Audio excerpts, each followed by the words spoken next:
Chapter 9. He didn't find the doctor behind the door, as he was expecting. He didn't see Misery or Balrog, and he didn't see any throne, or anything of that particular sort. All he found past the door was yet another stretch of cave, leading deeper into the island. He didn't find himself too surprised by the revelation. However, he had come to accept that there was a good chance any door on this rock will just lead to another network of veins for him to spelunk through. He entered the cave and shut the door behind him, feeling a particularly odd draft breeze all around his body as he did so. It was awfully chilly, but he led himself to believe that it meant there was a way out of these infinite walls somewhere nearby. The ceiling was low and the walls were narrow, but he had walked through plenty of congested paths before, and he wasn't intimidated by this one. The lack of light wasn't too much of a challenge either. He had grown accustomed to working by feeling and was making plenty of headway just by feeling along the walls and the floors, careful to keep his balance and take things slowly, in case he wound up tripping over something. The familiar pattern didn't hold for long, however, and his near-blind trip through the cave soon took him into some waist-deep water. The water was fairly warm, but it was otherwise not too unusual. He waded forward, his knees sloshing against the thick fluid with only minor drag. The water level did not drop, as he was expecting, but after only a short wade through the pool, he came up on the other side of the miniature shore. So far, this little cave was fairly tame. In all respects, there weren't a lot of twists or turns or rises or dives, and he hasn't had to dip his upper half into any water yet. He thought that maybe the doctor just preferred ease of access between his throne and the plantation. The one thing that kept bothering him was the steady increase in room temperature. It wasn't hot enough to make him nervous yet, but it was constantly climbing the farther he walked in. When he rounded another easy corner, he understood the reason why. This cave, unlike anywhere else on the island, had shallow pools of lava stretching for only a few meters, but still longer than he could jump by a good margin. The temperature from the molten rock stretching out in front of him singed his skin and wrinkled his clothes, and he was still a good distance away from the actual liquid itself. On the other hand, at least it illuminated the walls easily enough, showing him the exact distance he had to jump and any obstacles he might have to avoid if he didn't want to take an unexpected plunge. There was a pair of stalactites hanging between him and the next safest area, but other than that it seemed like a fairly straightforward leap.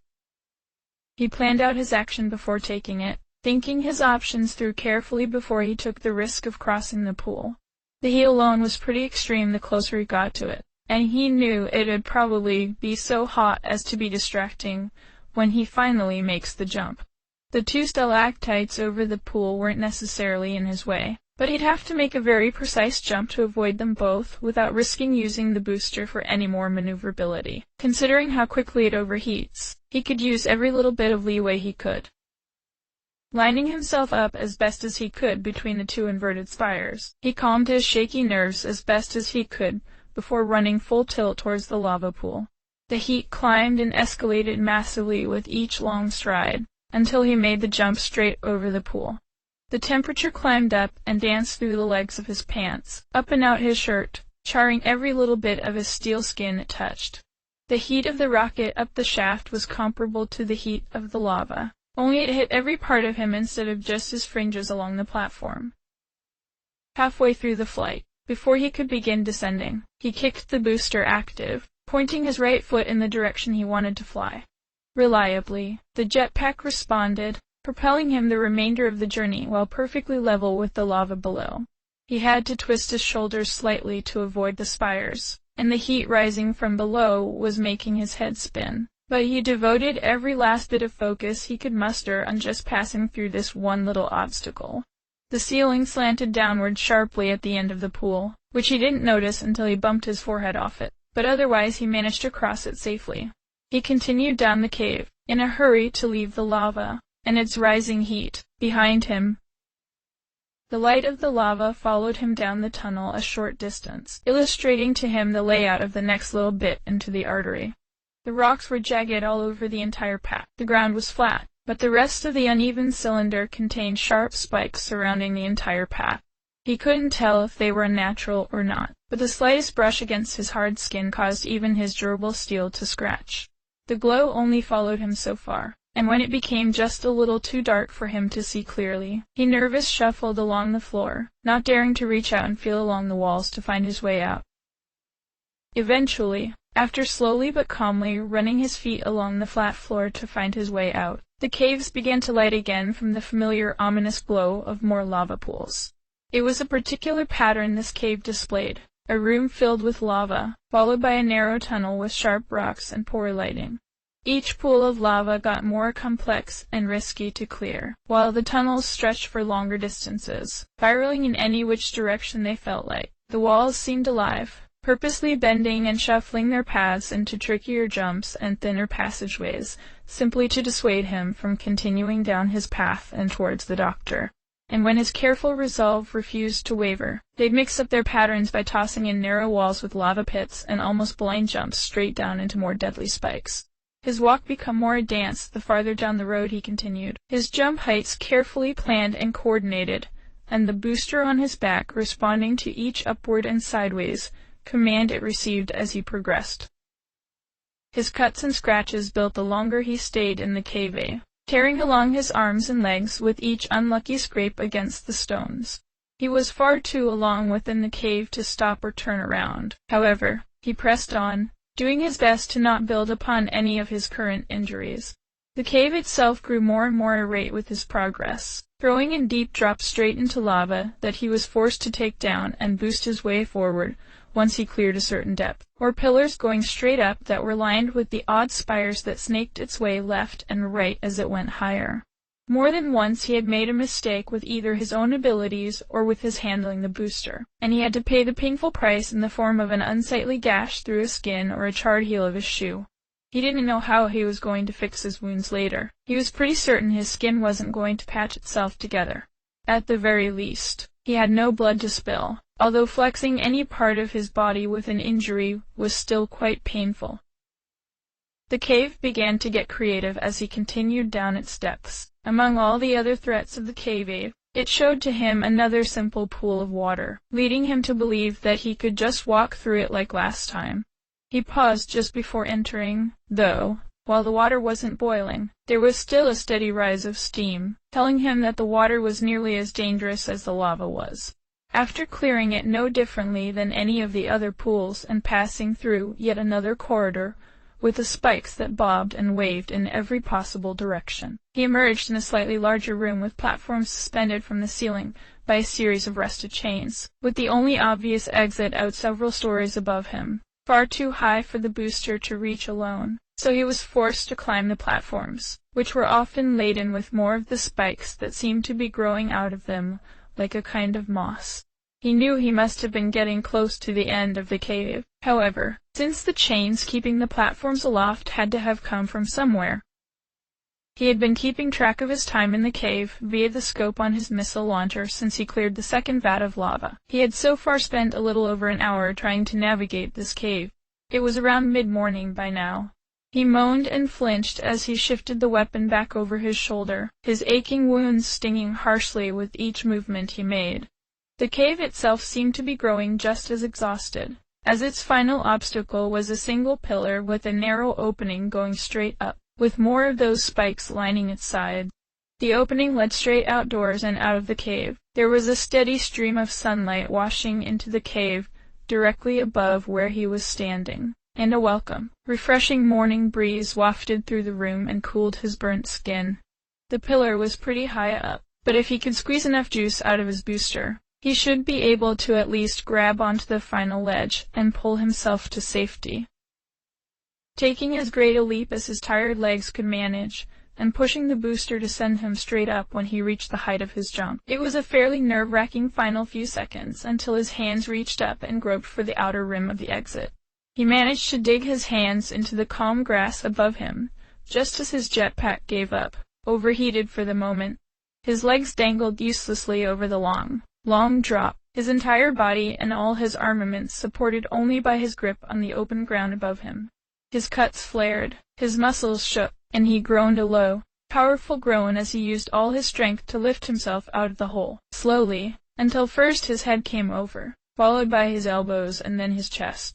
With most of his weight already out of the pit, He pulled up his waist and his legs, lifting his body out of what he hoped was the final cave and crawling across the grass for a short distance to get away from the open pit, going straight back into that incredible challenge.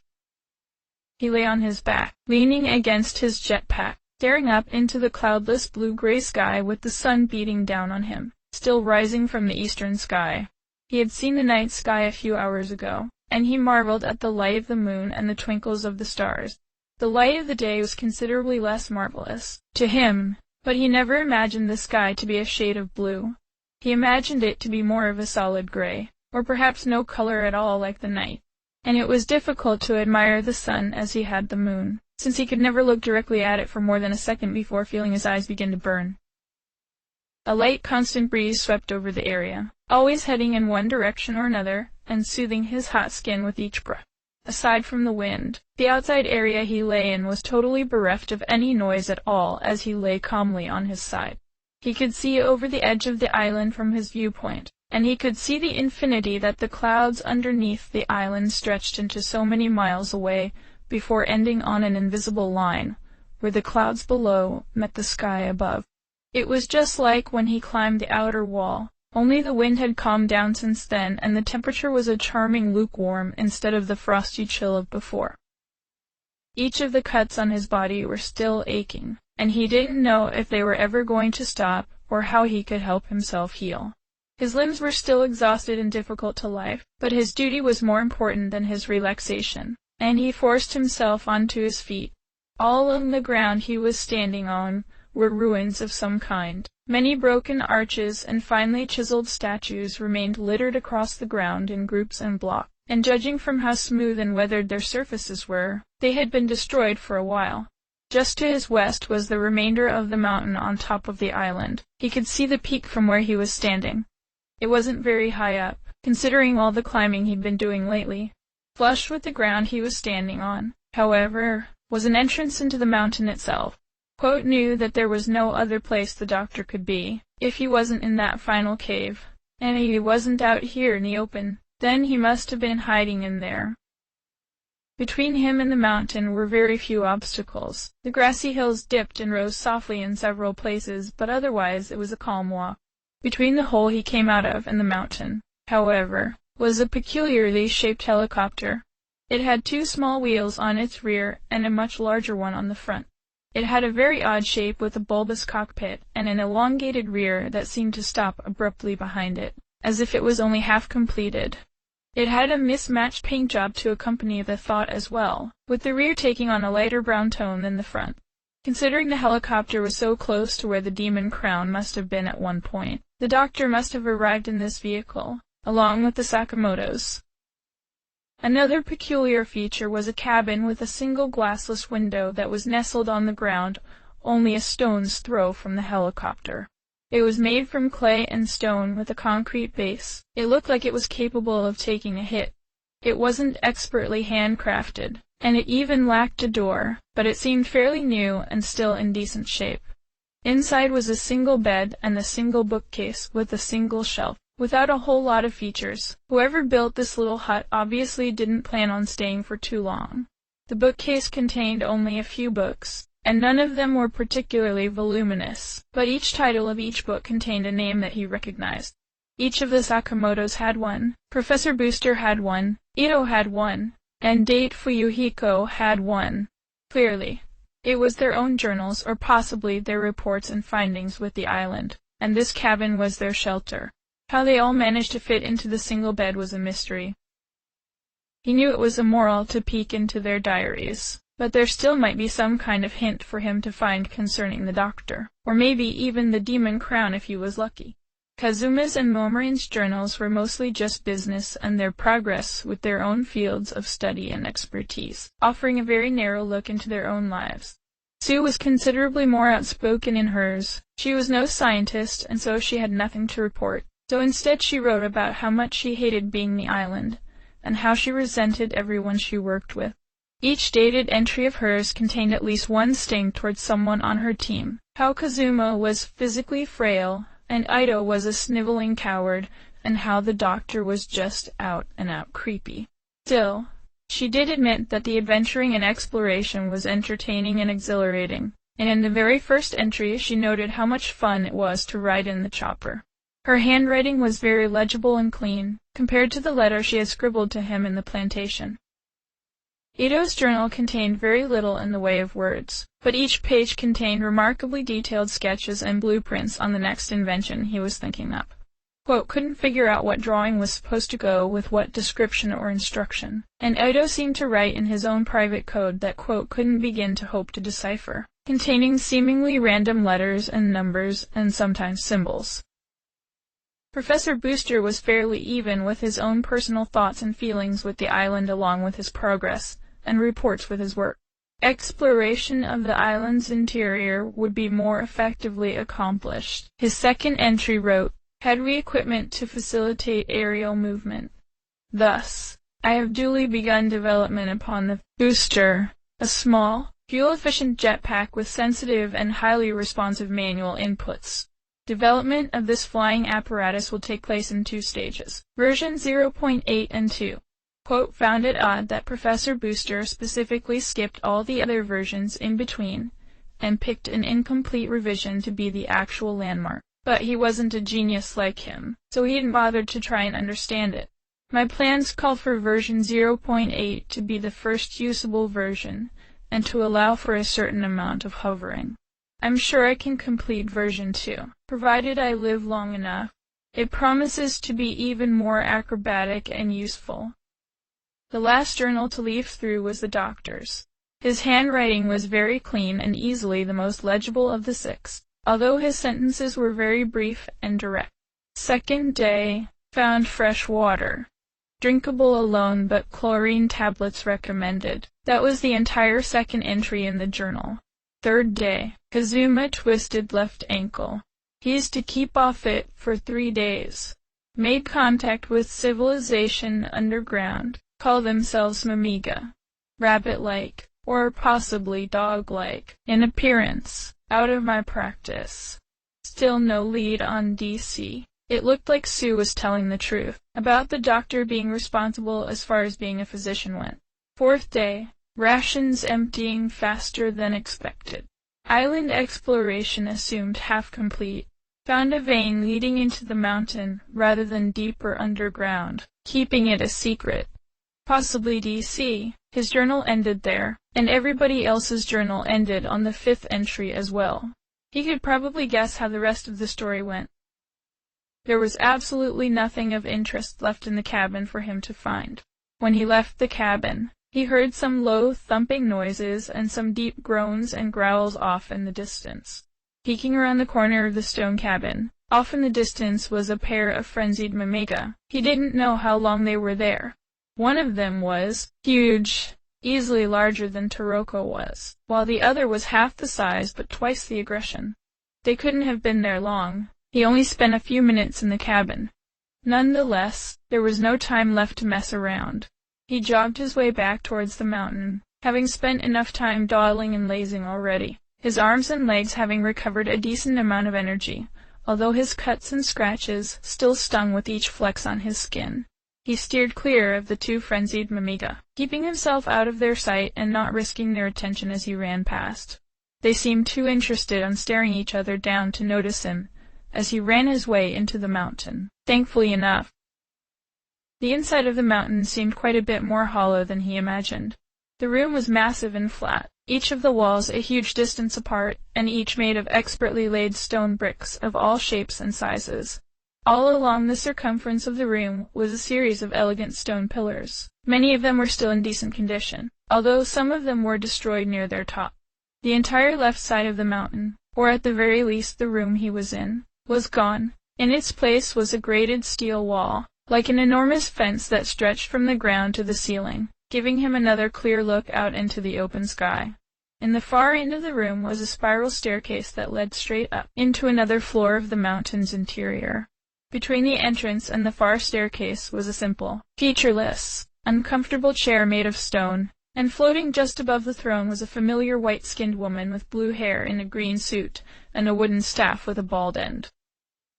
He knew there wasn't going to be any way to try and talk or resolve his way out of this one. He pulled his machine gun over his right shoulder, gripping it tightly in both his hands as he approached Misery. She made no movement or sound as he approached. The simple clacking of his shoes were echoing off the walls of the throne room, providing the only ambience. She watched him approach, and was amused when he didn't open fire immediately after walking himself into range, like she thought he would. "Hey there," she welcomed warmly, dropping down from her hovering, standing straight in front of him with both her feet on the ground as he neared. He was nearly within arm's reach before he stopped. He hadn't yet raised his sights onto her. If she had anything in common with Balrog, she'd want to banter before engaging with him, and since she hadn't opened fire either, it was a pretty safe bet, and his weary arms and legs could use every second of rest he could buy. "You really are a tenacious one. I'll give you that." She gave him a sort of look that he couldn't immediately figure out. A peculiar, dismissive type of admiration as she said her words. "I suppose you're here to destroy the core?" The doctor came first, but the core was next on his to-do list. He nodded. No point in hiding his objectives. "I appreciate honesty. It's a difficult trait to find nowadays." She gave him that weird look again, as if she wanted to think highly of him, but didn't want to want that at the same time. "I used to consider you merely an out-of-control robot. I was there for the war 10 years ago, so I know how a robot is and isn't supposed to act. But clearly, I misjudged you. You possess thought and understanding, maybe even emotion. You can solve puzzles and sort problems. You're very nearly a human, in all respects."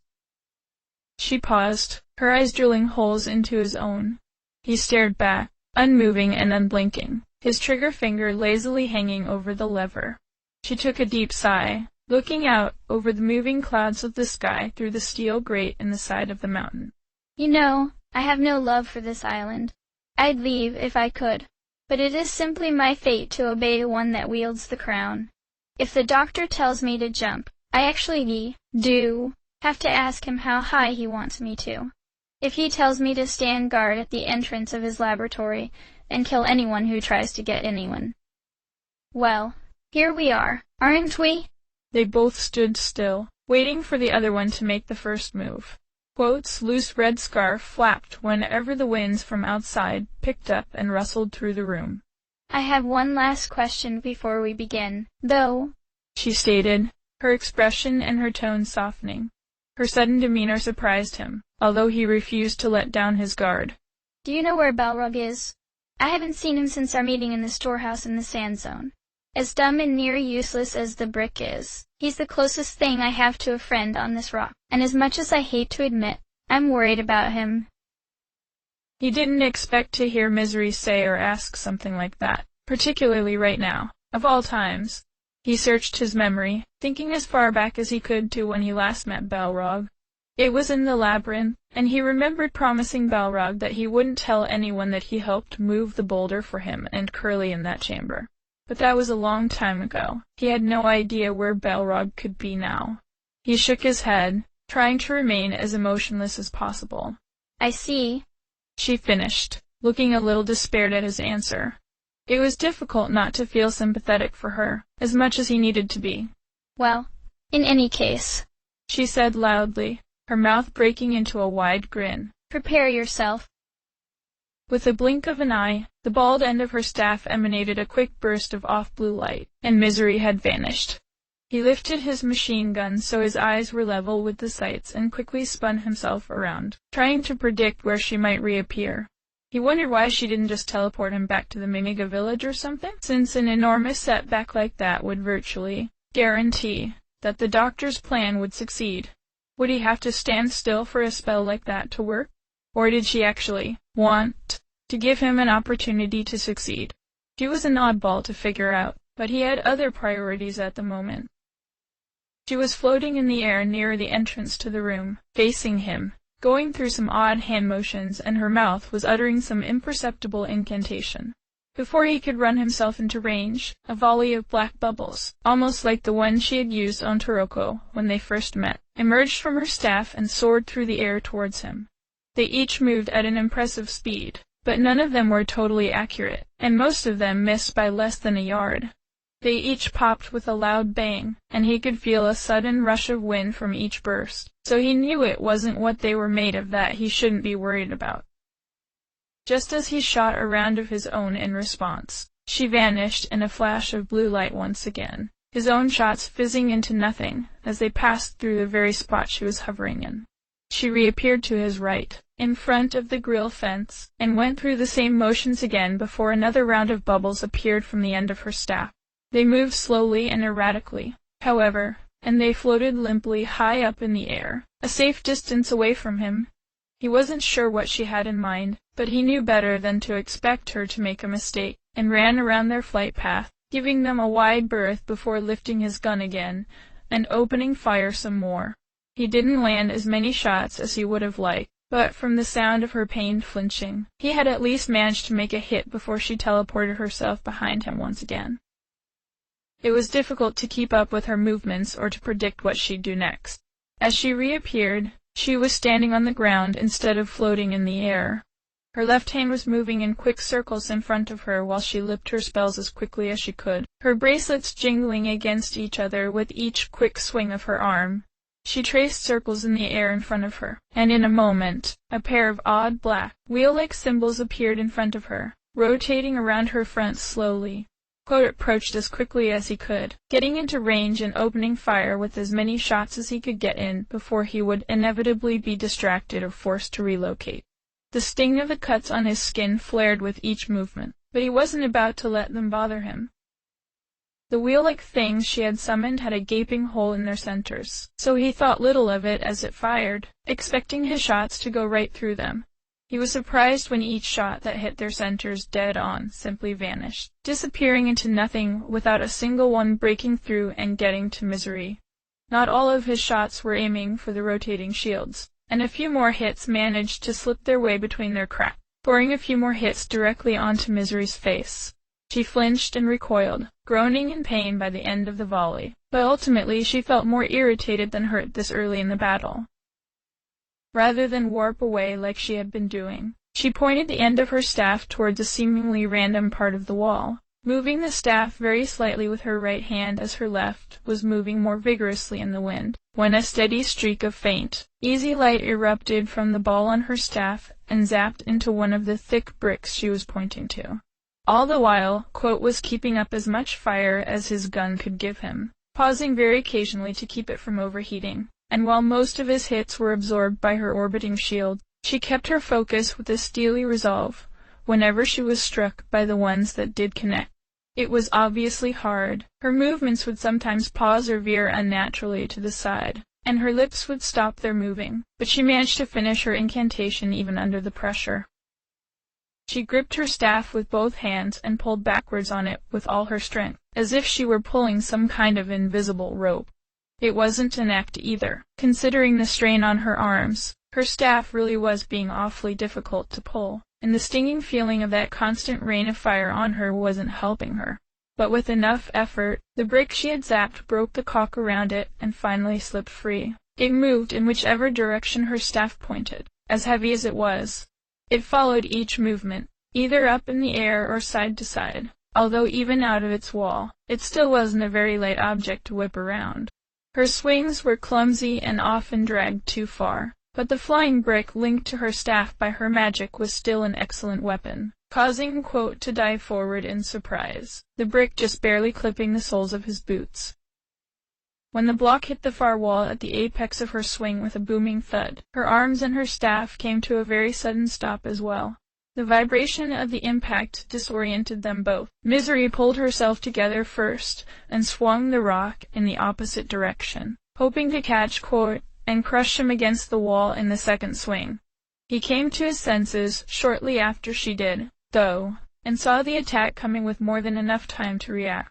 He leapt backwards a distance, the brick passing harmlessly in front of him, and the whooshing sound of the huge chunk of rock hammering the air rang in his ears. The low boom erupted in the room as the brick hit the other wall, drowning out the sound of some light cackling above him. The slow, erratic bubbles Misery had fired were still limping their way towards him, and the moment he unwittingly jumped right underneath one of them, it burst, ejecting a miniature, makeshift bolt of lightning straight down and right through his entire body, flushing itself into the ground through his feet. He wasn't prepared for the hit at all, and the feeling was crippling. He immediately hunched over in pain, feeling an ecstatic stinging sensation all through his spine, making his arms and his legs go numb. Misery had dropped whatever spell she had on the rock, and had warped somewhere else in the throne room while he was distracted, taking her shields with her. He hobbled towards where she last was as quickly as he could, doing his best to walk out the pained feeling he just experienced, his machine gun still held loosely in his left hand. She was hovering over the throne again, a short distance away and out of his firing range.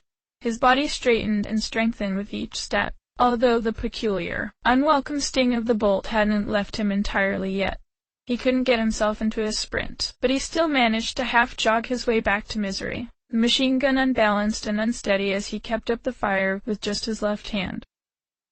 He had no idea what other tricks Misery might have in mind for him. He was no warlock himself, but he assumed that if she could just imagine it, she could probably do it. He remembered Jenka having the spell just for fixing her roof, and teleportation was a favorite of Misery's, so there was no real way to prepare himself for anything she might have in mind. She fired another rapid string of bubbles, like she had the first time, then warped herself farther back in the room, towards the spiral staircase, putting some distance between them both. He briefly considered using his missile launcher on Misery. It would definitely cover the distance, but if he was hoping to conserve some of his ammunition for the doctor. He remembered Curly's stories about how the wearer of the crown threw stuff at them that she couldn't even guess beforehand, so he would like to put an end to him before he had the chance. And the machine gun wouldn't have that kind of hard and fast offensive strength. He picked up the pace, the pain from the bolt slowly leaving his body and his feeling in his limbs returning with each step. She was in the middle of another incantation, when he finally managed to get into his maximum distance, finger pulling the trigger long before he ran himself there. She felt the burning sting of each quick hit as they landed all over her body, marking her face and ripping her clothes, but she couldn't allow herself to get distracted. Her orbiting shields took the brunt of the hits anyway. With another spell completed, another set of orbs appeared in a circular formation around her, hovering and rotating in a clockwise fashion until there were 6 of them. They each burst, and from each of them flew half a dozen bats. They were each as long as his arm, each baring long teeth and sharp claws on the joints of their leathery wings, and they were each headed straight for him as Misery warped herself somewhere safer. It was the first time he saw magic conjure up a creature. It was normally object manipulation or some kind of ethereal summon that could summon an explosive bubble or whatever. Were these bats real? Were they not conjured at all, and instead teleported in from some other section of the island? What other creature could she make up if she had the time and the energy? He would have felt guilty gunning them, each of them, down, if they weren't trying to catch themselves in his skin and distract him from Misery. They were fast and small, but he managed to snipe a chunk of them before one of them managed to hit his machine gun head-on with surprising force. His gun was knocked out of his hand and hit the ground with a clank, skidding across the stone for a few yards, and well out of his reach. Seamlessly, he reached for the sword on his left hip, unsheathing it and whipping the blade through the sky, trying to catch some of the nuisance bats in his edge. He managed to get one of them in the wing, but he didn't waste any more time with the distractions and turned around, pointing himself back towards Misery, standing on the ground just in front of the exit to the room. She was readying another spell as he sprinted as hard as he could toward her, his sword gripped tightly in his left hand. Before he could get close enough to use it, she raised her staff, bald end of it glowing that familiar blue, high above her head, before swinging it back down as hard as she could muster onto the brick floor. From where her staff struck, a series of cracks spread forward and branched out, covering a good deal of the floor in front of her and right underneath Quote's feet. He didn't really spare it a thought, until the ground seemed to rupture and quake all through the many branches along the ground. The stones seemed to explode right out of the ground wherever the cracks touched, heaving up clumps of earth with surprising force. The enormity of the spell made the entire floor volatile very quickly. He had to avoid chasing after Misery. With the detonation floor fast approaching, he had to take to the air, keeping himself airborne with the booster while the spell passed under him. He wasn't safe in the air either, with the ejected earth being slung up into the air, as if they were chasing after him. The only safe places to hide were where the ground had already burst, and because of the spell, the entire area was a mess to stand on. There was no even ground to stand on any longer. With some dexterous timing, he managed to avoid taking a serious hit from the wave, although he couldn't help it clip his left ankle in one of the rising clusters, causing it to twist painfully under the sudden force. Misery had disappeared from sight once again as well, running to some other area in the room. Quote suddenly had a thought. If she was as bound to the demon crown, and whoever wore it, as she and Balrog had claimed, then was she even capable of using the attack on the throne? Could she really cause the ground to erupt underneath the seat her master was supposed to sit on? His sword remained tight in his grip as he spun around, facing the throne, tracing the cracks in the ground as they proceeded towards the staircase in the back wall. As he had hoped, the line seemed to avoid the throne entirely, going in a small, uneven circle around the stone chair's legs. He aimed his jetpack towards it. It seemed like an obvious place to keep oneself safe from such a spell, and he was banking on the fact that Misery would think the same thing. The booster got him there faster than his legs would have been able to, especially now that his left ankle was in such pain. He chased after the spell as it exploded along the ground, staying safely behind its eruptions as he neared the throne. She hadn't reappeared anywhere in the room yet. He took a guess and simply made a wild swing with the sword through the immediate area of the seat, not sure if he was going to hit anything at all. An off-blue flash filled his eyes just above the throne itself, forcing him to shut his eyes in surprise, shielding them from the sudden light. He didn't know where he was aiming or what he was going to hit, but he still managed to hit something, and it wasn't the stone throne. A womanly shriek rang through the air the moment his blade hit its target, and he felt resistance with the blade as it cut into its target. He opened his eyes just in time for another flash of blue light to fill the room. The booster had overheated just as he passed over the throne, bringing him down to the floor in a harsh, clumsy landing. The cracks along the floor had exhausted their leeway, finally ceasing the carnage as they came up to the wall in the far end of the room. He pulled himself back onto his feet as quickly as he could. His left foot hurt and ached from the weight, but he managed to stand on it, if a little lopsidedly. Misery reappeared on the floor at the foot of the stairs. She immediately collapsed onto her left side, her wooden staff clanking to the floor along with her, her conjured shields dissipating the moment she dropped her concentration. He gripped his bloody sword in both hands, ready for whatever else she was going to toss at him among the ruined floor, when he noticed the look on her face. Her face was dirty and a little bloody from the shots he managed to land on her from the machine gun, but she was obviously in a lot of pain from something else. With her right hand, she gripped her green pants down her right leg, and pulled it up to just a little bit below her knee. She had an enormous, deep gash in her leg, and it was bleeding sheets of blood, soiling her dress and dirtying the ground under her. She was breathing hard and making pain whimpering with each breath, trying to keep her composure, but the splitting pain and the sight of her blood was making her lose herself. She let go of her bunched-up, bloody dress to reach for her staff. Quote readied himself again, paying close attention to her every action. She heard him shift his feet noisily among the debris, and she looked up at him as she gripped her staff weakly. She looked hurt, she looked mad, she looked scared, but with her concentration so utterly shattered, it was clear she wasn't going to pick any more fights with him. She tapped the bottom end of the staff against the ground meekly, and the same blue light engulfed her, instantly warping her out of the room. He kept his sword at the ready. After a hit like that, he didn't really expect Misery to recover immediately and keep the battle going until one of them was assuredly dead. But he wasn't sure what to watch for from a woman that could seemingly bend the space around her. He stood tense for a minute, his ears listening for any movement, and his eyes paying close attention to the slightest fidget in the room, looking for anything that might tell him Misery was still there, and was preparing another strike. He was finally convinced that he was alone in the room after an uneventful few moments. He sheathed his sword and began looking over the room for his dropped machine gun. Fortunately, it was only half buried in the debris of the ruined room, its butt end sticking up from between two heavy clods of rock it was wedged between. Its bright red stood out easily from the dull brown of the dirt. Having had a chance to calm down, He slowly became aware of all the wounds he had been accumulating. His cuts from that last cave still hadn't healed over, and he wasn't sure if they were ever going to. His ankle still hurt, although it was already beginning to feel better. His arms were tired, and it was a little more difficult than it should have been to dig out his weapon. But all the same, he managed to unearth the other half and wrap the shoulder strap over his right shoulder. Since Misery said she didn't know where Balrog was, the only obstacle between him and the doctor was a single flight of spiral stairs. It was conquered easily enough.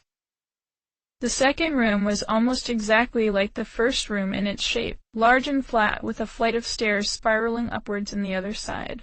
The same wall from downstairs was still missing, replaced with an enormous chain fence. He wondered what the possible purpose for it could have been. But unlike the downstairs room, there were cages lining the walls all over, forming a sort of box around the rest of the room. Some were resting on the floor, some were suspended from the ceiling above, some were stacked one on top of the other. They weren't especially large individually, only about 4 meters high and across, and their only feature were the iron bars that replaced the one wall that faced into the room. Each cage held at least 3 mimiga of all ages and sizes, and even some of different fur colors. Some held many more than that. He looked into some of them as he walked past, seeing if he could recognize any of them. The only ones he really knew that were still alive were Jack, Mahian, Sue, and Kenpachi, but he didn't see any of them among the crowds. He recognized some of the dirty, ripped farm clothes from some of them in the plantation, and he managed to catch sight of the same 4 young mimiga from Curly's orphanage, but he didn't know any of them by name. A hushed stir began to rise in the room as they saw Quote climb the stairs. Many of them pointed fingers and talked to their cellmates in whispered excitement as he strode past, speculating just what he had in mind and what he was going to do, as well equipped as he was. In the far end of the room, just before the stairs, was a long, flat table, chiseled expertly out of stone with many emblems and insignias along its thick base. Vines were sprouting from underneath the table, climbing up and around its heavy bottom, and at their tips they each bloomed the same familiar red flower as the sand zone. Standing at the edge of the table, facing away from him, was a man in a long white coat, a peculiar hunch in his back, and a tall blue helmet upon his head. Quote drew his machine gun from his right shoulder, his muscles aching and groaning with each flex, reminding him of just how tired he was. He didn't plan on giving him the same courtesy he gave Misery earlier, and stopped when he knew he was in range, raising his machine gun sights to his eye. He heard the doctor give a low, menacing chuckle as he approached. Over what? He didn't know, and didn't really care at the moment. It's done. He laughed, straightening his posture and bringing his arms back to his sides. His hands were visibly shaking in giddiness. The doctor turned to face Quote. He looked exactly as Quote had last gotten a good look at him in the Sand Zone storehouse, right down to the gleam in his glasses and the grin on his mouth.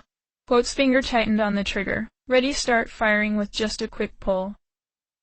Administering red flowers to a mimiga causes it to fly into a violent rage, he began, looking right at Quote but ignoring his weapon entirely. The reason for this, in fact, is quite simple, really. The flowers contain not only a substance that draws out one's aggression, but also crushes one's very faculties of reason. Ever since I got those seeds, I had been busy here, working hard on finding, extracting, and concentrating that substance, and thanks to the time Misery bought me, I've been successful. Would you like to see it? Quote didn't think the doctor was lying when he said that he had only arrived a few minutes too late to stop whatever he was doing, although the realization didn't sit very well with him. The moment the doctor turned around to retrieve whatever was lying on his table, Quote opened fire. Each airy shot fired from his gun hitting the doctor dead center, although each hit seemed to vanish into nothing before it could hit the doctor's body, just like the shields Misery had conjured. He couldn't see what was causing it, though. Had the doctor expected the onslaught and set up some kind of aura around himself that absorbed the hits? Now. The monster said calmly once Quote released the trigger. We'll get to you soon enough. No need to cut in line. He lowered his aim, looking over the doctor's coat to see if it had any of the telltale burns anywhere on it. Not so much as a scratch. As I was saying, The doctor continued without missing a beat, turning back around to face Quote. In his right hand was a large ruby, the size of his head. It seemed to pulsate an eerie red glow in his hand, as if it was synchronized with his heartbeat. The substance I had concentrated from the red flowers can be seen in the physical form of this red crystal. Unlike the flowers, which can only affect Mimiga because of their weaker immune systems, this crystal will affect humans as well. And hey, I'm no expert in magic or sorcery, but who knows? It might just work on robots as well. He looked back towards the crystal, his toothy grin faltering for only a moment as he stared deep into it, seemingly mesmerized by its sheen. It's wondrous, he murmured, almost totally captivated by the crystal, his eyes watching the gleam of the crystal's hard surface pulsate. I somehow doubt you truly appreciate the splendor of this achievement. The crystal levitated from his hand, and, surreally, began to orbit around his body, the same way Misery had made her spell circle around hers. His body became cloaked in the crystal's light, bathing him in a light red tinge that covered him from the tip of his crown to the bottom of his shoes. Allow me to demonstrate.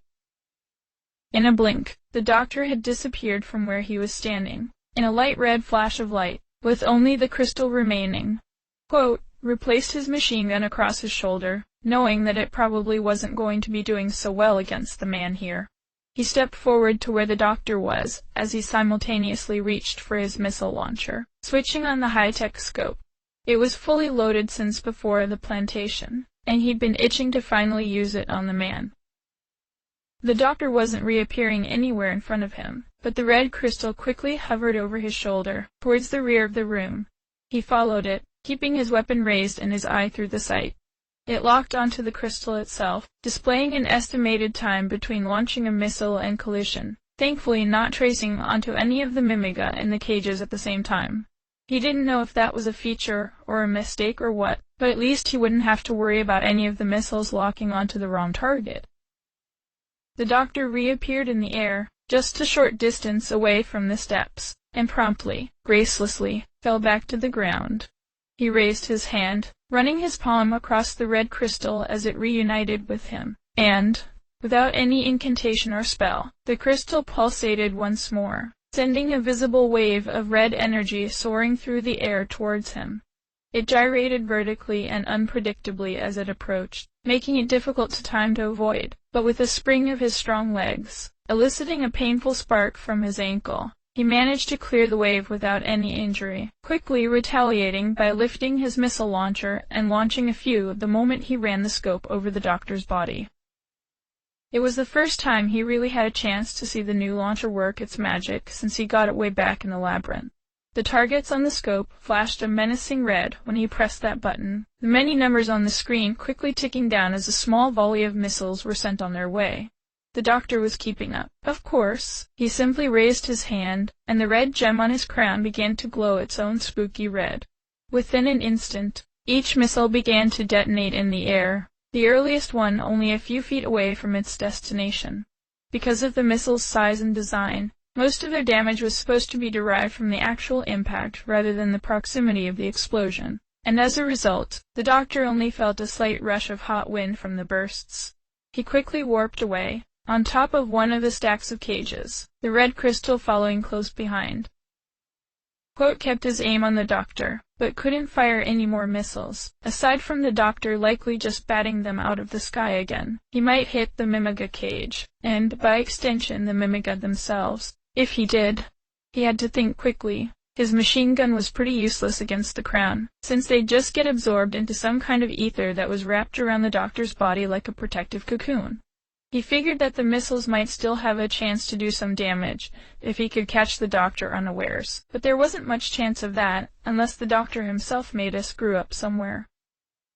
Just as the crystal came back to orbit around him, he extended his hand and rubbed the glass-smooth side of it once again, sending out another pulsating wave of the energy. It extended across the sky, missing him entirely at first, but just as the wave reached the other wall, it descended down towards him, covering the air in a type of sheet as it approached the ground. It was quick, but it was thin. A simple sidestep got him out of the way, and the doctor once again disappeared from sight. The crystal told quote, exactly where the doctor was going to reappear again. He didn't know if the doctor knew the crystal was giving him away like that. It seemed like a fairly simple game of cat and mouse so far, quote.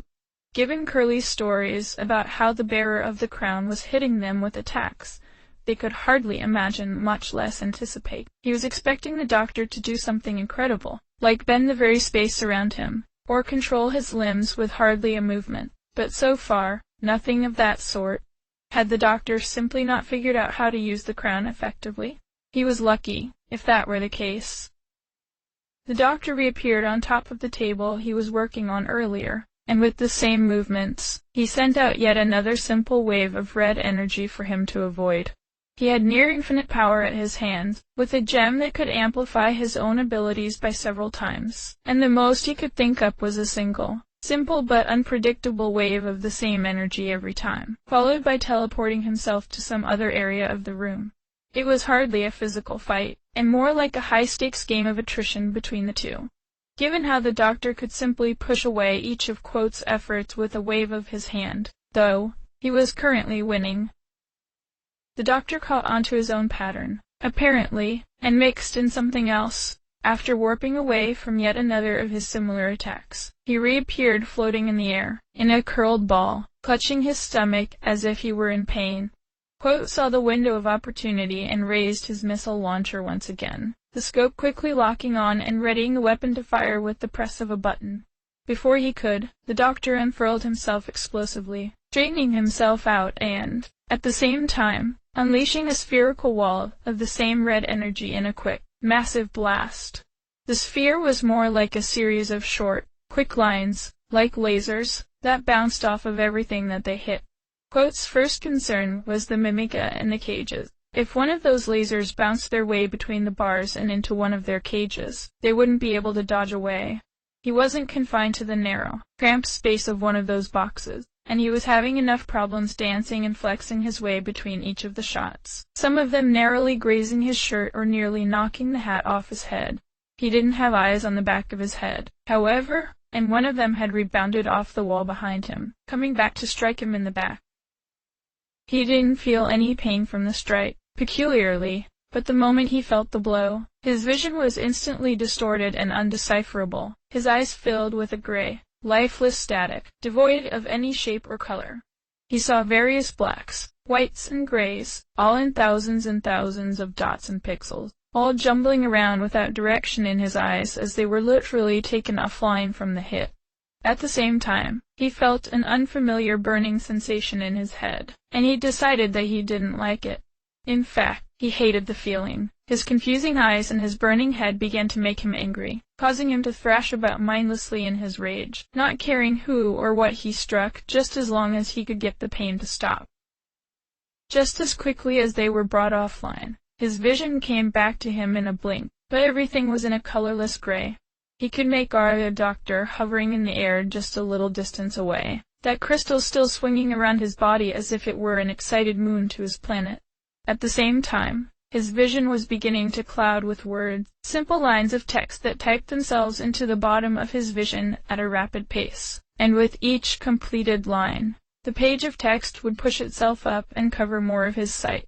The text said a lot of nothing to him at the moment. All he was concerned about was laying up the doctor. He lifted his missile launcher, and, without thinking clearly, pressed the launch button several times. The hot, refreshing feeling of the missiles firing over his shoulder and towards his opponent. The scrolling text in his eyes continued, but after only a moment, all the colors of the room began to ease back in, replacing the monochrome from before. The painful heat in his head slowly eased up as well as he recovered, and, as it left, so did his rage, clearing his mind once more. The doctor was right. At the beginning, he had somehow made the red crystal so potent that it could affect robots as well, and for a moment there, he experienced what it was like to fall under the rage it induced in its victims. The doctor had easily intercepted each of the missiles he had fired in his fury, that grin on his face widening further after seeing Quote's pathetic display as he vanished once again from the crown's magic. He was about to drop the missile launcher's sights to follow the crystal some more, when he noticed a peculiarity with the scope's radar. There were many, many blips all being highlighted at once, and all of them were from the scared mimiga surrounding the room. But there was one blip that moved quickly from one end of the radar to the other, faster than he could remember seeing anything run. He followed the blip as it moved separately from all the others, knowing that it could have only been two things that could have made the radar display what it was, and the red crystal was following too far behind to have possibly been it. He looked up when it had stopped moving, seeing the doctor stand on top of another stack of cages as he extended his hand once again, ready to make another swing with his red magic. Quote couldn't ever catch the doctor with his guard down because he moved too quickly and unpredictably for him to get a shot in. Knowing where the doctor would reappear was easy enough with the crystal following him like a puppy, but it would move too slowly for him to react in time. If he followed the radar instead, he might just have a chance. The doctor reappeared just next to the staircase leading to the floor below, and let off another of his predictable waves. A simple leap away and the attack was dodged easily, followed by the man disappearing once again to jump to another spot and try the same strategy over again. His eyes were firmly on the scope, however, rather than the red crystal this time. The only blip that moved that quickly flew right up to the center of the radar, veering just to the right a little. Quote glanced to his right. There was the same stack of cages, each with a handful of mimiga, and each of them in the cage on the floor flinched and whimpered when they saw him looking in their direction. There wasn't much else the doctor could have reappeared except for on top of the stack. With a powerful kick, he flung himself as high as he could and got the booster to carry him the remainder of the distance. The red crystal was floating high up in the air, meeting, quote, halfway and traveling with him up the cells, confirming where the doctor was going to reappear.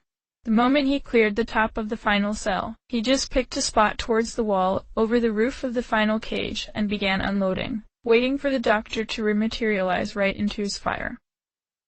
Two of his missiles passed through nothing and collided with the wall harmlessly, but the third and onward made direct contact with the doctor as he reappeared just to the left of quote's aim. A minor adjustment wasn't a hassle, and each missile he fired from then on hit the man dead center. Quote couldn't see his face through the small explosion, and he doubted the doctor had the breath or the reaction to begin hollering in pain, but he could clearly see the blue helmet over the cavalcade of munitions, and the scope of his missile launcher locked onto something that wasn't the crystal. He knew he was ripping the guy apart with each successful hit. Finally, the booster had enough and couldn't stay up anymore, dropping, quote, back to the floor. He still had some missiles left to use, but he was too close to the cages to risk firing anymore, if he didn't want to catch any of the mimiga in his shots. He could hear the doctor moaning in pain, although it didn't really sound like he was moaning because of the missiles he had just taken. His throaty noises sounded less like the tired, defeated groans a person makes when he's been beaten. They sounded more urgent, like something painful was happening to him from the inside, and he couldn't bear to keep it in. Quote kept his missile launcher pointed straight up, watching for either the doctor to show himself over the edge, or for the red crystal to tell him that he had warped someplace else, or for his radar to say that something was moving very quickly. His pained yelps deepened and got more aggressive as seconds ticked away with no sign of movement. Quote considered firing the booster back up to take a look, when a large, unsightly hand crept over the edge of the cage, gripping onto the edge, followed by another. The mimiga in the cage that he was grasping each yelped and cried in surprise, the sound of their little feet running across the cold metal to the back of their cell. The ceiling above them depressed under a sudden strain, and the sound of a body crawling itself harshly across its surface grated loudly on their ears. The crown came into sight, followed quickly by the doctor's face. His entire body had gained quite a bit of size all around, making him a few feet taller, and his muscles took on a tangible amount of definition. His face had mutated into some kind of toothless monstrosity. His nose had extended and scrunched, looking like a pig's snout, and his cheekbones had risen to begin covering his eyes. His irises had turned blood red, and his chin had elongated with his nose to make a peculiar cone-like shape. The crown also seemed to grow in size to accommodate the doctor's larger head. Surprisingly, he said no words. Quote, didn't know if he could still speak at all, as he launched himself from the top of the cage using only his arms. His shoulders and biceps had taken on a very muscular appearance, each bulbous muscle nearly the size of Quote's head, and his hand had inflated practically to the point where he could easily crush his whole body if he managed to catch Quote in his grip. His legs had beefed themselves up proportionately, his feet had grown far beyond what their shoes could contain, and he tromped about barefoot. His lab coat, and his undershirt, were all torn and destroyed from the onslaught, although his tough, chiseled skin and hardened six-pack abs hardly seemed scratched underneath. The new doctor soared gracelessly through the air, hitting the far iron bars on the other side of the room with a resounding thump, denting the bars and caving the walls they were attached to from the impact, frightening the mimica inside. He clung to the bars like a spider, gripping the steel hard enough in his hands to cripple the metal, before dropping back down to the floor onto his feet, causing another loud boom and shock through the walls from the landing. The doctor stood, staring at Quote, although he seemed perplexed rather than aggressive at first. He looked over his hands, frowning at how ugly they looked, but his eyes trailed from his wrists to his elbows to his shoulders, marveling at each muscle. He gave an approving chuckle as he flexed his arms and legs, feeling the pure, raw strength his body now had to offer. His laugh was thick and low and almost sounded forced, as if he couldn't laugh naturally anymore. Quote's sights were still kept on the doctor, but he didn't want to risk pressing the button since the doctor was standing right in front of the mimiga cages, and a single missed shot might be disastrous. The red crystal loyally hovered back down to the doctor and began to circle around his enormous form again. And once the doctor saw it, he disappeared from sight, warping to another part of the room, the crystal adjusting its flight path accordingly. Quote expected him to teleport to a distant area of the room, or on top of one of the stacks of cages once again, like he had been doing. But instead, the doctor reappeared only a few feet away from him, and before he could react or retreat, the doctor gave him a devastating left hook practically to his whole body. Quote had taken hard hits before, but with the doctor's impressive new strength, he was lifted right off his feet and sent soaring into the bars of one of the ground floor cages, dropping his missile launcher the moment he was hit. His back hit them with a harsh clang, but at the moment he felt more disoriented than in pain. "Look out!" He heard one of the mimiga inside the cage shout. He straightened his focus, trying to pinpoint where the doctor was. Charging right for him, one heavy foot hitting the ground in front of the other with inhuman force, was the doctor's solid mass of muscle. His right fist reared back over his shoulder, ready to strike again. He was still dizzy from the last hit, but he knew well enough to run away before his circuits were wrapped around his knuckles. With a quick dash to the left, he avoided the haymaker. The doctor's huge fist instead hit two of the iron bars, immediately snapping them in half and throwing the broken remains into the cage from the force, leaving a sizable gap between the other bars. He couldn't tell from his angle, but he hoped the mimiga inside the cage were okay. The missile launcher was too far away for him to risk diving for it, so, with few other options, he drew his sword once again, Misery's blood still dripping from its edge. He imagined himself in king's position in the storehouse, against an opponent easily 3 times his size, armed with just the sword, and still managing match it blow for blow with an impressive show of swordsmanship and dexterity. He knew he was a novice with the sword in comparison, but with his machine gun useless against the crown, he didn't have a lot of alternatives and squared bravely against the man as he began to charge towards him once again. The sword was held tightly in each hand, his metal joints straining as they nervously put more and more force into his grip. The doctor was getting close again, too close for his comfort, but he remained still, intent on trying to mimic King's style. The doctor took a short hop in the air once he got within a few meters of Quote, both hands together over his head and both of them coming back down when he did, hammering into the floor with all the force he could muster. His body might have been enhanced beyond either of their expectations, and it looked like he managed to keep his mind in the process, unlike a frenzied mimiga, but that didn't mean he learned how to fight with the transformation. Fortunately for Quote, the sting from the last hit rattled his head and hurt his back from the collision with the cage, but he could still read the doctor's moves and intentions well ahead of time. Before the doctor landed, Quote evaded to his left, bringing the silver blade up as he moved, across the doctor's strong bicep, and then quickly back down, across his shoulder.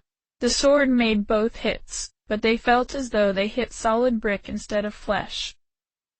The doctor's balled fists hit the floor with a resounding boom, rattling the cages and breaking a hole in the floor with just his own power. His arm was cut open where the sword had landed, but he didn't move like he had felt anything more than just a sting. He spun around, facing again, and charged again, swinging both his arms heavily with his stride. Made short hops back, trying to keep his distance while he thought up a new strategy to use against the giant man. He skipped right over his missile launcher, not noticing it until it was too late. The doctor was keeping up with every time he'd get close enough, he'd make a swipe with his arms, sometimes open-handed, obviously without any practice or direction, much like how Toroko had fought when she was frenzied. Little drips of blood ran down his flexed muscles from the cuts had made, but his movements didn't slow at all. They continued as they were, the doctor approaching and making a hard swing, narrowly missing, as he leapt back to widen the distance some more, until his back was to the table at the end of the room. The doctor came in, both his hands wide open and closing in, about to make a thunderous clap against body and cutting off both sides of his escape. Thinking quickly, he hopped backwards, onto the table just as the doctor's enormous hands came together, the room erupting with sound as a loud slap echoed off the walls. Quickly, jumped forward, right over the doctor's extended hands, swinging the sword below his feet to slice open the man's skin as he passed overhead. He managed to get a cut across the backs of his right hand and across both his forearms, and he would have gotten the man in the skull if the crown didn't get in his way.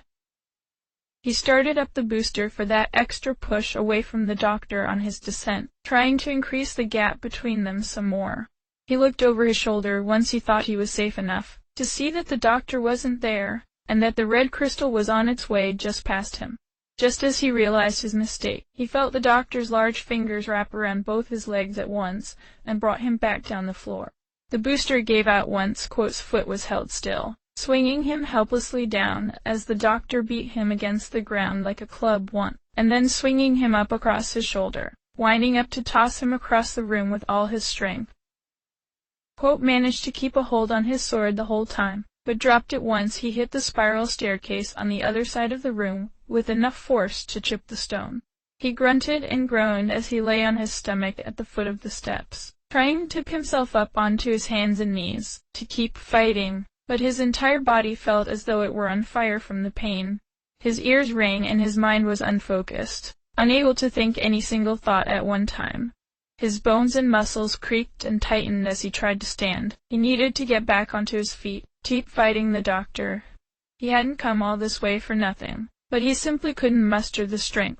Get up, he heard a mimiga say somewhere, although whether the voice was near or far was beyond his immediate grasp. He's coming. Man, you need to get up, or he'll kill us all.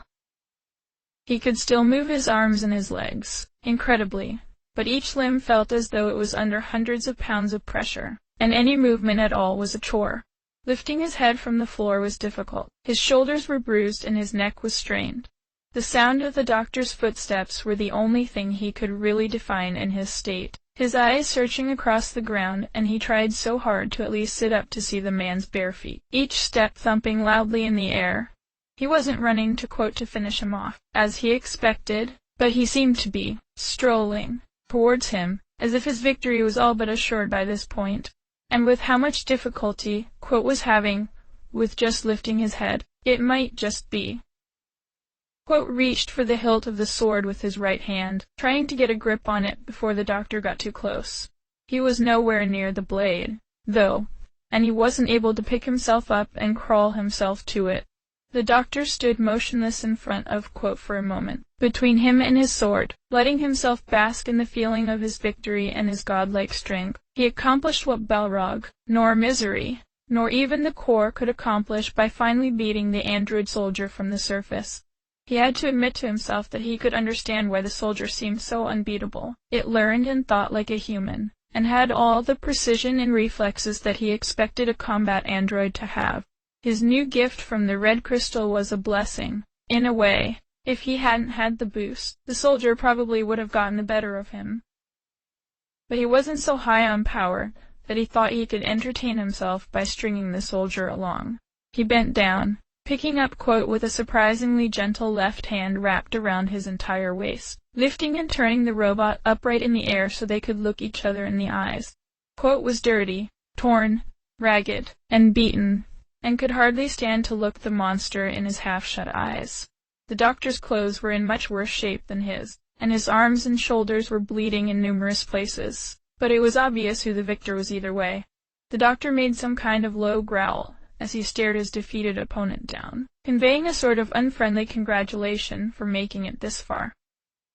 The doctor placed his other enormous hand over Quote's skull, his entire palm easily wrapping around Quote's head and flattening his cap against his scalp.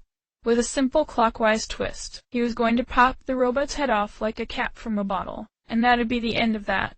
He could feel Quote struggle against his vice grip, pressing and squirming against his fingers, and he derived a sort of sick pleasure from feeling the helpless kicking and clawing robot try to keep fighting in his position with his strength. Just when Quote really thought he had bitten it this time, the doctor removed his hand from Quote's skull. He had regained enough focus for him to understand what was going on around him, but the reason why the man hesitated was still unclear to him at the moment. "Let him go," he heard someone yell, and suddenly he saw a small, green object fly through the air from a high angle, hitting the doctor in the cheek. It bounced off him harmlessly, but it got the doctor's attention. In one of the cages, stacked up high on top of the others, was an adult mimiga, gripping the iron bars to his cage with both his hands. "You monster! You killer! Let him go!" he shouted, lifting his right leg up to his hands so he could toss his other shoe. The doctor was about to respond by tossing Quote as hard as he could against the cage, when he felt something else hit him in the neck. He turned around, looking down to see a simple button from a shirt rolling across the ground. He looked up, spying the cages to see who had the audacity to throw something at him, and seeing a younger mimiga pulling each button off his shirt one by one to repeat his offensive. The first throw sparked a wave of courage in the other mimiga. After seeing their potential hero get down so harshly and their captive about to put an end to their last chance of escape, they all got the same idea to pitch in and help Quote however they could. They each threw all they could spare: shoes, belts, house keys, hats, shirts, bracelets, lipstick, necklaces, anything they were carrying, as hard as they could at the doctor, each of them shouting obscenities and curses at the doctor all the while. None of them knew what was going to come next or what they would do once they all ran out of things to throw, but that wasn't as important as getting Quote free right now. None of what the mimiga threw really fazed the doctor physically. They each just bounced off his skin harmlessly. He could hardly feel them strike him at all. But it was the principle of the matter. He was their new master and leader.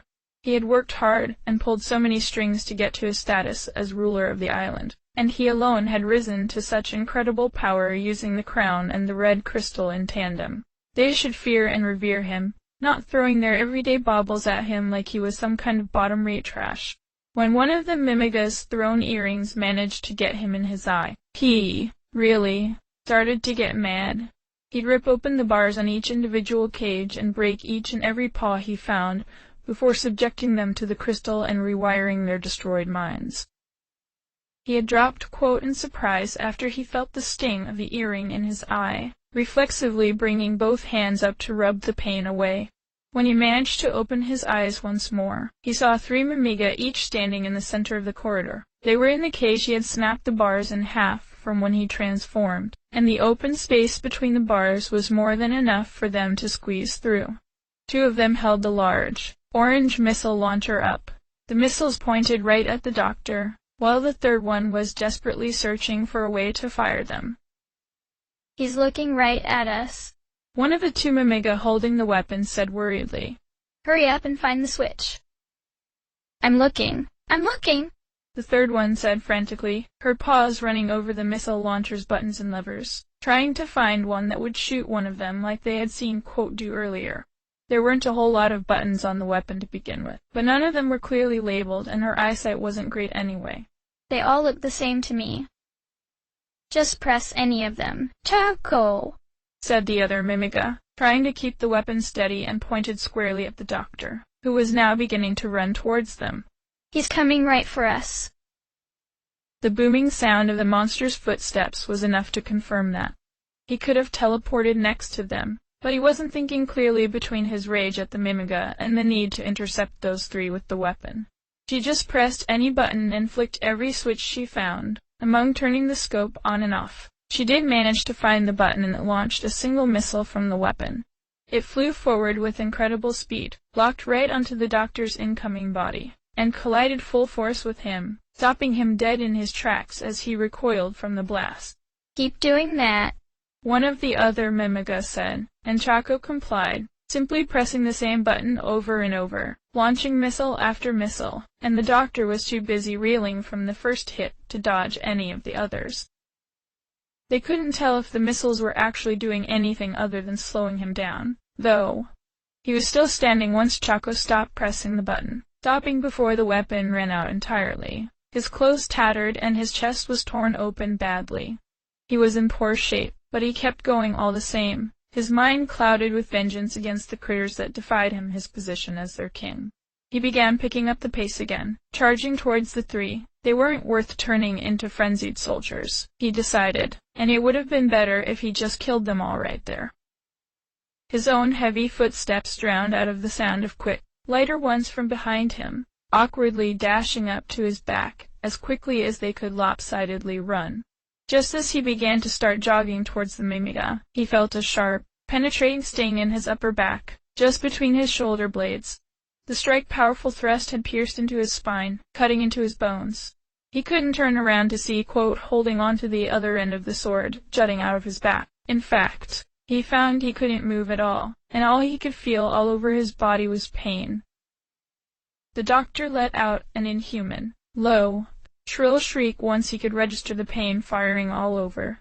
The pierce he felt in his back began to bleed profusely, only he didn't bleed blood. Oddly, it looked like blood, but the color was too light, and it almost seemed buoyant as it shot out of his body, seemingly hovering momentarily in the air before falling to the ground. And it didn't splash, or pool, like a normal liquid, but instead it seemed to just disappear the moment it hit the ground.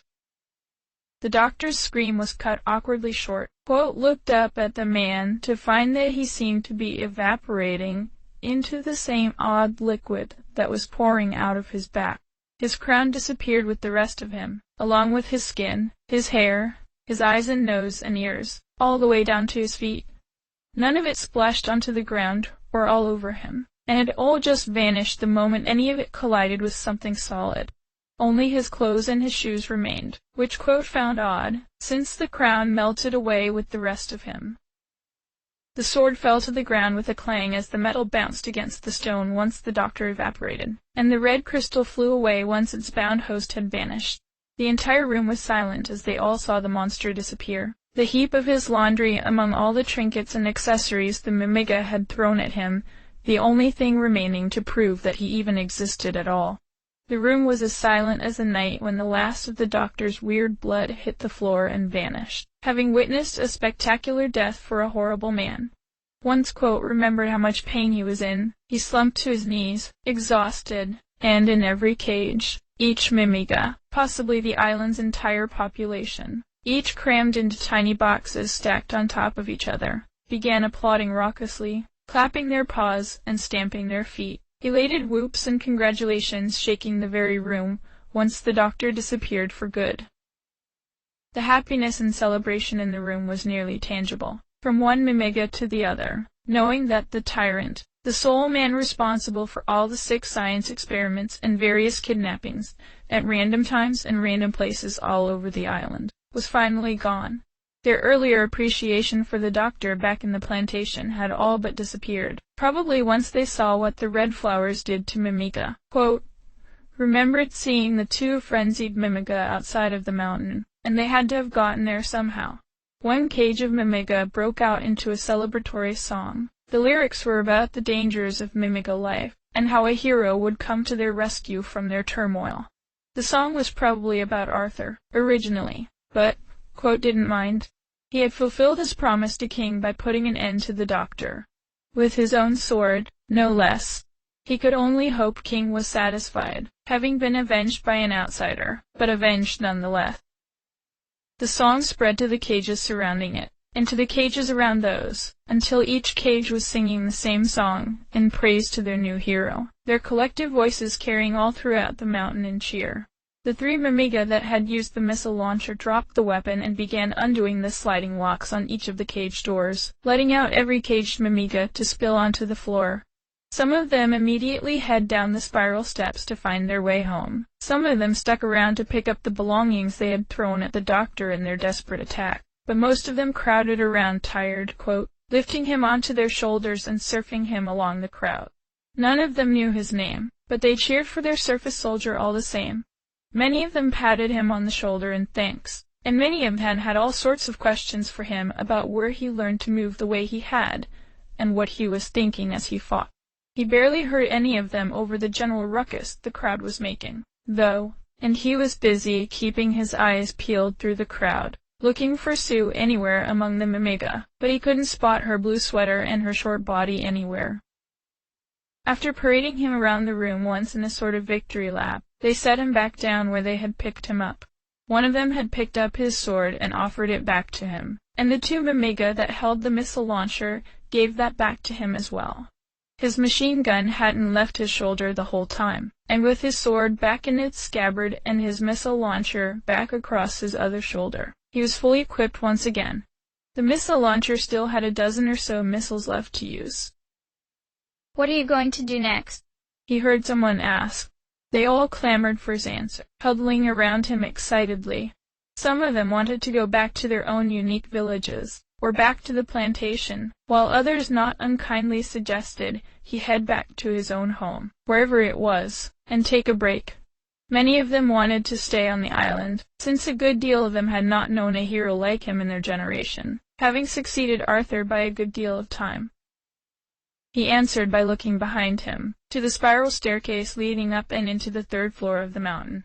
He remembered what Kazuma had told him, before he had scaled the outer wall. If he wanted to prevent something like this from ever happening to the Mimiga again, if he wanted to assure the safety of the rest of the world from the threat of an invasion from an army of frenzied Mimiga, he'd have to destroy the core of the island. But he and Misery both said that doing that would cause the island to plummet from the sky. He spotted the chip in the stone he had made when he was thrown against the steps, and it reminded him of just how much pain he was in. He managed to forget it for a while from being too wrapped up in the celebration and the cheering earlier to notice. But as he remembered that he still wasn't done, his injuries became apparent again. His torn skin still hadn't healed over, and he was still aching all over from the hits he had taken just a few minutes ago. At least his ankle didn't hurt from his encounter with Misery anymore, or else it was just so slight compared to the rest of him that he just didn't notice. Glanced back to the crowd, motioning towards the staircase, to confirm his answer their question. Some of them pleaded for him to stop and rest. He was nearly broken, and he had taken such a terrible beating for their sakes already, although none of them knew just what was waiting for him at the end of those stairs. Others understood that he had a mission, and putting an end to the doctor was just one of his many objectives to complete. He turned around, keeping his stance as straight and as heroic as he could, to assure the others that he was fine when he wasn't particularly. There was no handrail for him to grip as he climbed the flight, one step after the other, but it wasn't too much trouble without it. The throng of Mimiga still in the room cheered and applauded as he climbed the steps, chanting Surface Soldier repeatedly as he went, letting him know that his sacrifices wouldn't go unrecorded for as long as Mimiga existed. Their words and praises echoed far into the upper floor of the mountain, traveling with him with each step he took, echoing off the walls as he climbed. The graded half the mountain stopped very suddenly, finally surrounding the shaft he climbed in natural stone. The stairs went on for much longer than the last one, and the more he climbed, the more distant the chants became until they were nothing more than just whispers in the wind. The visibility darkened and dimmed considerably as he went, eventually blacking out entirely, keeping him from seeing the steps he was supposed to be walking. The sound of his footfalls were the only thing keeping him company as he continued in the darkness, feeling along the wall, bumping each step with his heavy boot before climbing it to know there was still a step to climb. Finally, there was a source of light at the end of the long staircase, letting him see where he was going as he continued. His injuries became less and less obvious as he went, his body becoming accustomed to the pain while he climbed, seemingly walking the pain away. He climbed the final step, allowing himself into the enormous room at the top of the mountain. The source of the light wasn't immediately obvious, but that wasn't his first concern. Lining the walls were those smaller beasts he had fought with Curly in that heavily defended core of the island. They looked exactly as he remembered them. The shape of an egg, large enough for him to stand on, with a small opening in one end leading into an opaque darkness. They seemed different, though. The moss that covered their bodies was a kind of light blue instead of the traditional mossy green from the core. And there were quite a bit more of them than just 5. In the very back of the room was the larger, main beast, the core. It looked just as he and Curly had found it in the core of the island, from the dimples in its visible skin to the way the moss hung off its enormous egg-shaped body. The opening in its front was sealed in that same unsettling, toothless grin, showing very little of its pitch-black innards. Its size still intimidated him, no matter if it was active or if it was idle. But he approached the beast without pause, not allowing himself to falter now. Of all times, with the doctor dead and Misery gone, all he had to do was light the beast up, no troubles or snags, and he could be on his way. He brought his machine gun back over his shoulder and into his hands as he approached, ready to begin firing at the thing. That's far enough. He stopped dead, surprised more than anything over hearing a voice in this room when he thought he was absolutely alone. He recognized the voice right away as well, and on cue, Misery warped herself into the room, hovering in the air between and the beast. While her pants were still bloody, it was apparent that she had done something about the bleeding itself, although he couldn't see any bandage or cast wrapped around her leg under her clothes. Her hair was all out of shape, and she was still bleeding in places across her face. She normally just let herself drop to the ground, her strong legs just shaking off the pressure from the landing. But this time she eased herself to the ground very gently. She was gripping hard onto her wooden staff, leaning on it for all its support when she landed, wincing in pain when she finally touched down. Wasn't about to let Misery stand in his way of finally putting an end to all this. He would have felt guilty if this were any place or any time else, but she was literally the only thing half standing between him and the core, and she didn't have the strength to stand under her own power. With the demon crown gone for good, she shouldn't be bound to the doctor anymore either, so why was she still here, defending the man's ideals to the very end?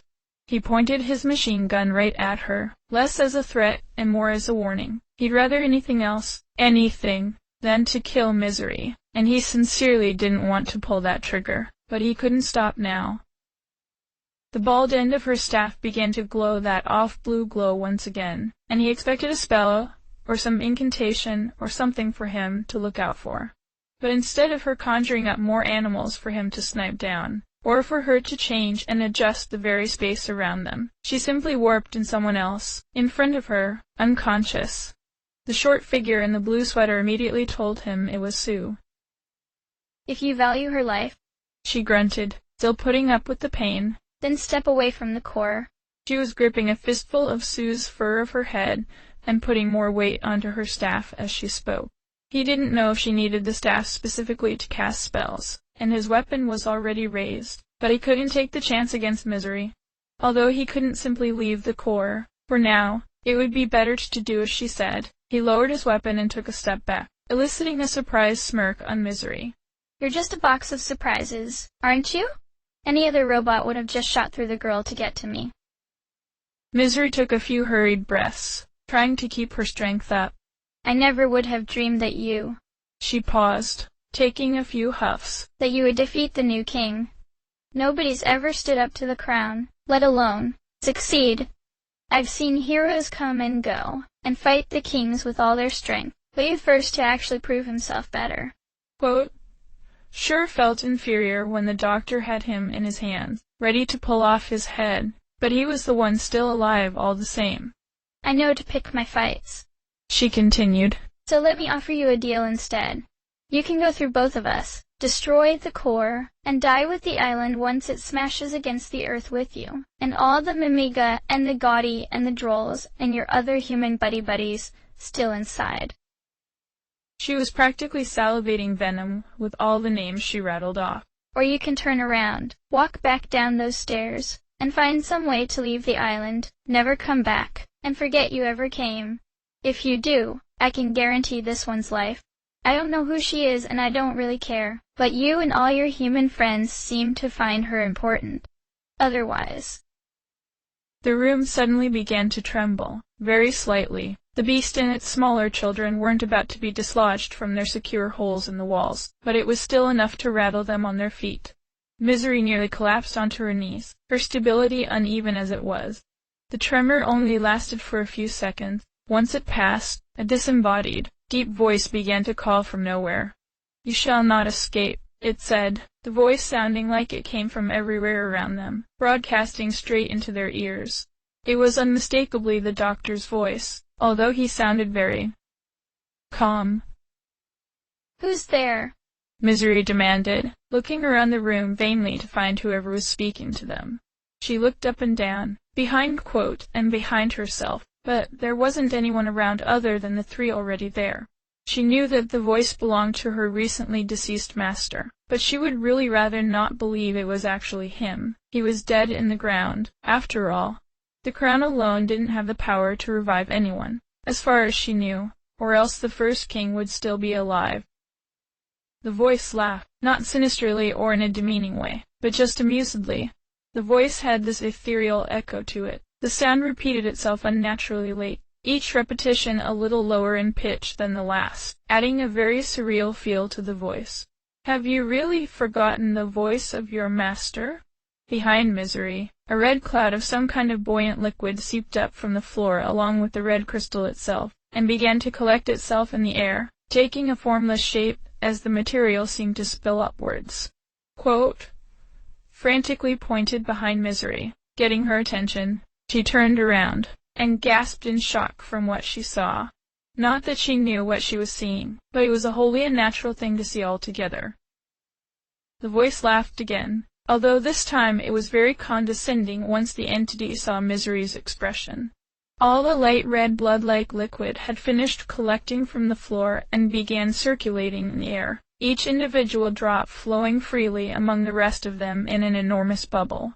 Sue began to blink her tired eyes open, although with the doctor still alive and in such an intangible form, she was all but forgotten to the other two.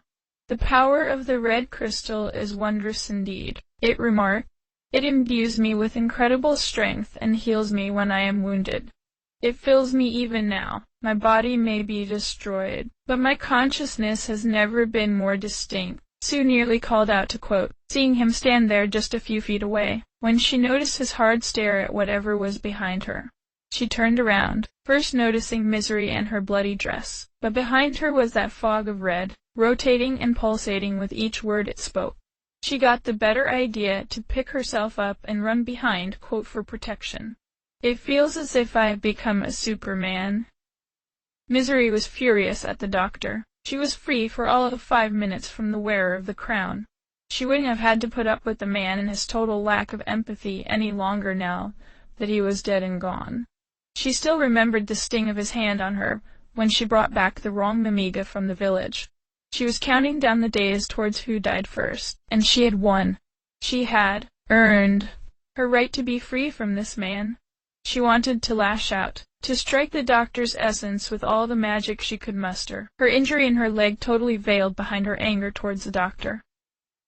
Neither of them spoke for a moment. The Misery was too angry to speak, and the doctor was gauging her reaction to his reanimation. "What's wrong, Misery?" he asked.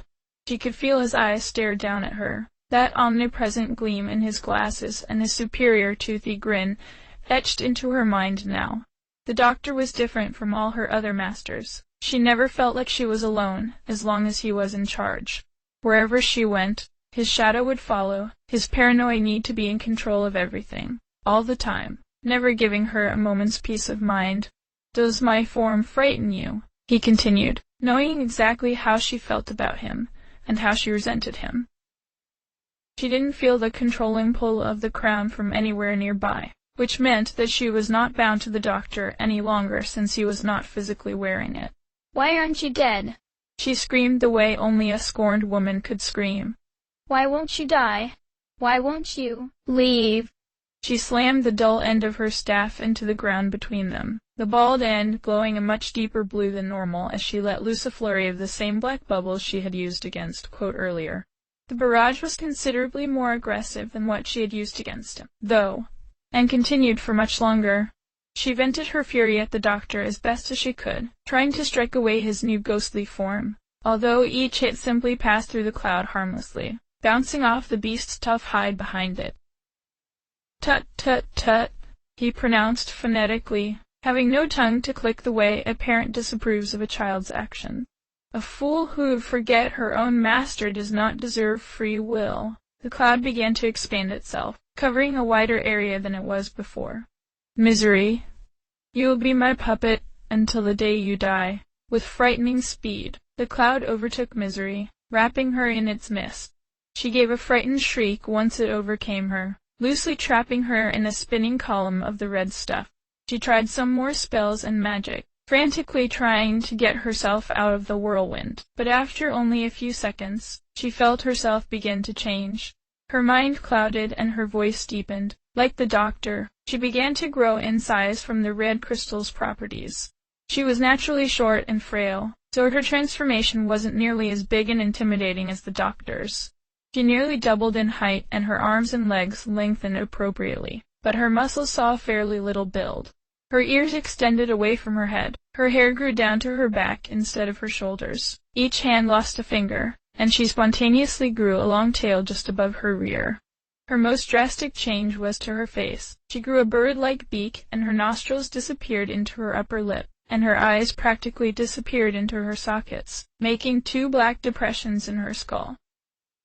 Quote could see all these changes occur to her through the fog of the liquid, but was too freaked out from Misery's broken and discordant screaming to open fire on her before she could become a threat. Sue was just as shocked from the transformation, which did not occur slowly, but she came to her senses before he did. "Hey!" she yelled, tugging at his shirt to get his attention. "We gotta get out of here." She pulled away from him and immediately ran for the stairs in the opposite side of the room. He hesitated. If he left now, he might not get another chance to destroy the core. But against a frenzied Misery and the doctor still alive, in a sense, he had to admit that escaping would be the smarter option. He could maybe come back with Curly, and they could team against the core, just like last time, and he could use the time to restock on missiles. The red crystal flew past him as he turned to follow Sue. It immediately caught up with the small Mimiga and cut her off with itself, stopping her in her tracks. Its glow pulsated once in front of her, and she suddenly felt herself enraptured with the jewel, unable to move under its luster. Quote began running towards her. He didn't want the crystal near anybody, after what it had done to the doctor and what it was doing to Misery. But he was too late. Sue began to undergo her own unique transformation. Her body began to expand and elongate and shift under the red crystal's spell, although her transformed body looked decidedly unthreatening. Her tiny sweater couldn't contain her building body for too long, and ripped to shreds after only a few seconds. She retained her fur all over her body, except for her face and between her elbows and shoulders, revealing a dark tan skin underneath. She grew until she was only a little bit taller than Quote, compared to the gigantic Misery, who still wasn't done her own metamorphosis. Her ears looked a little jagged as she changed, but they otherwise generally looked the same. Her face looked extremely human. Human nose, human mouth, and human eyes. Changing a Mimiga that was once a human must have that effect on the crystal. Sue's transformed self looked nearly cuddly, compared to what he expected her to turn out as.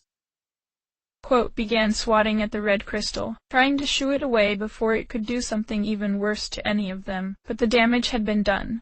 The cloud around Misery unfurled itself from her and reuniting with the red crystal before melting back into the ground, as they had done before. She stood strong on both her legs, the cloud apparently seeing it fit to heal her injury before it finished changing her. She had dropped her staff to the floor before the change, and decided that she didn't really need it, simply leaving it there. The doctor's voice rumbled through the room with a gleeful laugh, apparently very pleased with how Misery and Sue both went through their changes. "You're not leaving this place alive, boy!" he shouted. His voice shook the core awake, The familiar opening in its side slid open. Last time, in the core of the island, that opening revealed, to quote, a series of blue eyes that stared back at him. This time, he saw an enormous red human skull. It had no flesh, no nose, and no eyes. The fleshy skin of the core surrounding the opening indented between the sockets of his eyes, giving the bloody face a perpetual frown, and the face's mouth was locked permanently open. Quote had no idea just what was inside the core. He stood between Sue on one side, with Misery and the beast on the other. The beast squirmed in its holding space in the wall, eventually sliding itself free with the same shrill shriek that he remembered it made in the labyrinth. Each of its many smaller children were awakened with the noise, each of them beginning to circle protectively around their mother. He was tired, he was hurt, he was low on ammunition. He took all his odds and his poor position in stride, moving his machine gun to hold in his left hand so he could easily draw his sword with his right. He stood defiantly against them all, ready to fight. The Mimiga from the cages below had called him a hero. It was time for him to be heroic. End of chapter.